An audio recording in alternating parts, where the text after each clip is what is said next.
Hello students, இன்றைக்கி கிளாஸில் நம்ம ஃபோர்ஸ் கரண்ட் அனாலஜி வச்சு ஒரு மெக்கானிக்கல் சிஸ்டமை எப்படி ஒரு எலக்ட்ரிக்கல் சர்க்யூட்டாக கன்வெர்ட் பண்ணலான்றதை பார்க்கலாம்.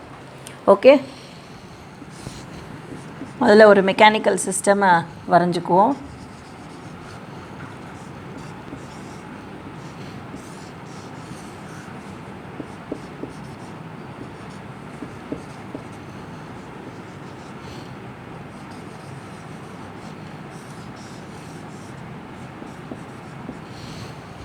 சரி, இப்போ இங்கே ஃபோர்ஸ் கொடுக்குறதா அசியூம் பண்ணிக்கலாம்.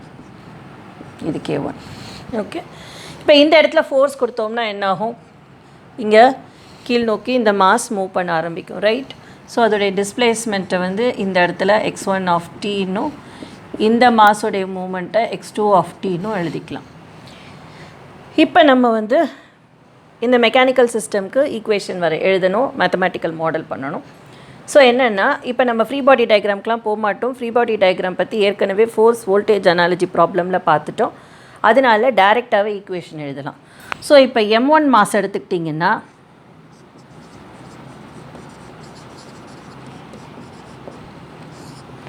ஈக்குவேஷன் என்ன வரும்? இன்புட் ஃபோர்ஸ் இருக்குது, F ஆஃப் T இருக்குது. F of T is equal to M1 d square x1 by dt square plus வேறு என்ன எலிமெண்ட் கனெக்ட் ஆகிருக்கு? இந்த K1 கனெக்ட் ஆகிருக்கு. K1 எங்கே இருக்குது? ரெண்டு மாஸ்க்கு நடுவில் இருக்குது, M1 M2க்கு நடுவில் இருக்குது. அதனால் K1 into x1 of T minus x2 of T. கரெக்டாக? ஸோ மாஸ் இருக்குது, M1 இருக்குது, K1 இருக்குது.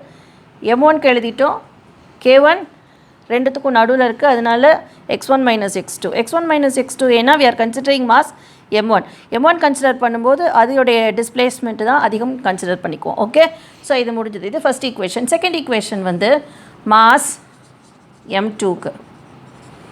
M2க்கு பார்த்தீங்கன்னா இன்புட் ஃபோர்ஸ் எதுவும் கிடையாது. ஸோ அதனால் 0. அண்ட் அடுத்தது பார்த்தீங்கன்னா என்னென்ன எலிமெண்ட்ஸ் இருக்குது? மாஸ் M2 தவிர K2 இருக்குது, B இருக்குது, K1 இருக்குது. இதில் K2வும் Bயும் வெறும் மாஸ் M2ஓட தான் கனெக்ட் ஆகிருக்கு. So it will be affected by only this displacement x2. Versus K1 it is between M2 and M1. அதனால் ரெண்டுடைய டிஸ்பிளேஸ்மெண்ட்டும் அஃபெக்ட் ஆகும். So M2 d square x2 by dt square plus B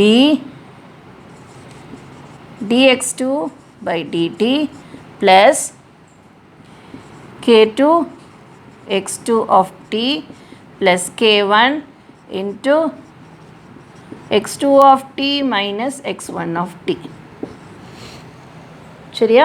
so இதுதான் equation. இந்த ரெண்டு ஈக்குவேஷனும் சேர்ந்தாதான் mathematical model for this mechanical system. இப்போ அடுத்தது என்ன பண்ண போகிறோம்? ஃபோர்ஸ் கரண்ட் அனாலஜி வச்சு இதுக்கு எலக்ட்ரிக்கல் சர்க்யூட் ஈக்குவேஷனை எழுதணும். எழுதுனதுக்கப்புறம் தான் நம்ம சர்க்யூட்டை வரைய முடியும். ஓகே, இந்த ஃபோர்ஸ் கரண்ட் அனாலஜி என்ன ஏற்கனவே நம்ம பார்த்துருக்கோம். ஃபோர்ஸ் கரண்ட் அனாலஜியில் force is equivalent to current, அப்புறம் x of t displacement is equivalent to flux phi of t. இங்கே மாஸ்ன்றது அங்கே கெப்பாசிட்டன்ஸ், இங்கே பீனா அங்கே 1/r, இங்கே கேனா அங்கே 1/l. கரெக்டாக? ஸோ இதை வச்சுட்டு அப்படியே நம்ம ரீப்ளேஸ் பண்ணி எழுதலாம். என்ன வரும்? I of t is equal to C1. இப்படி எழுதும்போதும் இந்த சஃபிக்ஸை மட்டும் மாற்றிடக்கூடாது. C1 d ஸ்கொயர்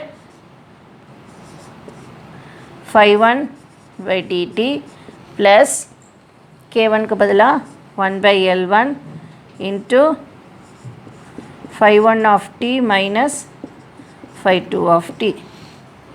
சரியா? அடுத்தது C2 d square phi2 by dt square plus 1/r d phi2 by dt plus 1/L2 integral phi2 of t, sorry,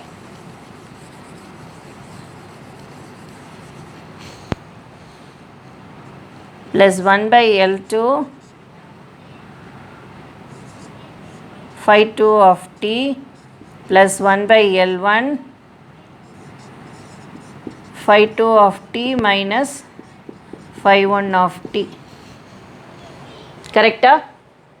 இப்போது நமக்கு இன்னொன்று தெரியும், இந்த rate of change of flux d5 by dtங்கிறது வோல்டேஜ் இல்லையா? Voltage ஃபார்மில் எழுதினால் தான் சர்க்யூட் ஈஸியாக வரைய முடியும்.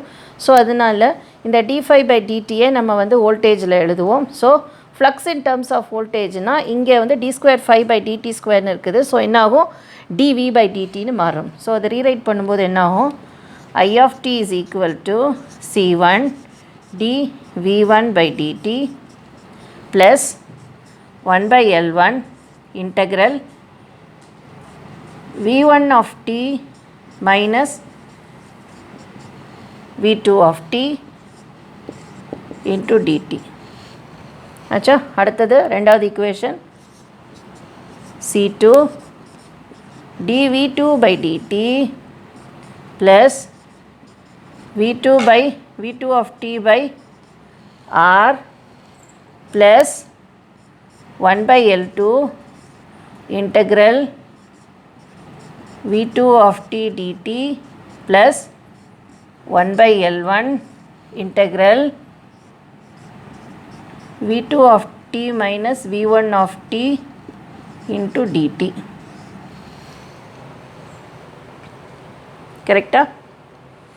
சரி, இப்போ இதை வச்சு நம்ம ஈக்குவேஷன் ஈஸியாக வரைஞ்சிடலாம். நம்ம ஃபோர்ஸ் வோல்டேஜ் அனாலஜி பார்க்கும்போது எத்தனை கரண்ட் இருக்கோ அத்தனை லூப்ஸ் இருக்குன்றதை பார்த்தோம். இது வந்து force current analogy. Force current அனாலஜியில் வந்து எத்தனை நோடல் வோல்டேஜஸ் இருக்கோ அத்தனை நோட்ஸ் இருக்கும். ஓகே, ஸோ இங்கே எத்தனை நோடல் வோல்டேஜஸ் இருக்குது? V1 V2. ஸோ அப்படின்னு பார்த்தீங்கன்னா நோடல் வோல்டேஜ் போட்டுக்கோங்க, V1 V2 ரெண்டு. ஓகே, சரி, இப்போ சோர்ஸ் கரண்ட்டு இந்த V1ஓட இருக்கா? ஸோ முதல்ல அதை போடுங்க, I of t முடிஞ்சு போச்சு. இப்போ இங்கே பார்த்தீங்கன்னா ரெண்டு நோடல் வோல்டேஜஸ்க்கு நடுவில் இருக்கிறது L1. ஸோ அதனால் இந்த இடத்துல L1 போட்டுருங்க. அதுக்கப்புறம் V1க்கு அக்ராஸாக இருக்கிறது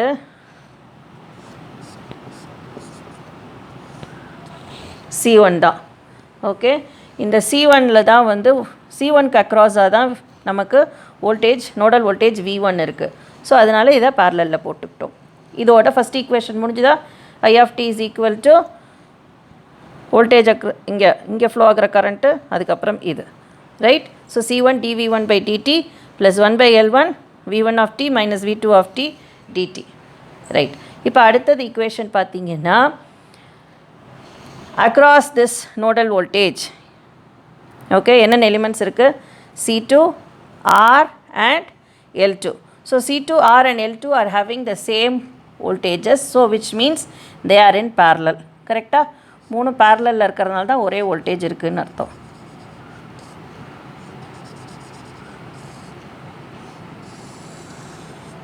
என்னெல்லாம்? C2, L2 and R. அதுக்கப்புறம் நமக்கு தெரியும் L1க்கு ரெண்டு நோடல் வோல்டேஜஸ்க்கும் நடுவில் இருக்குன்னு.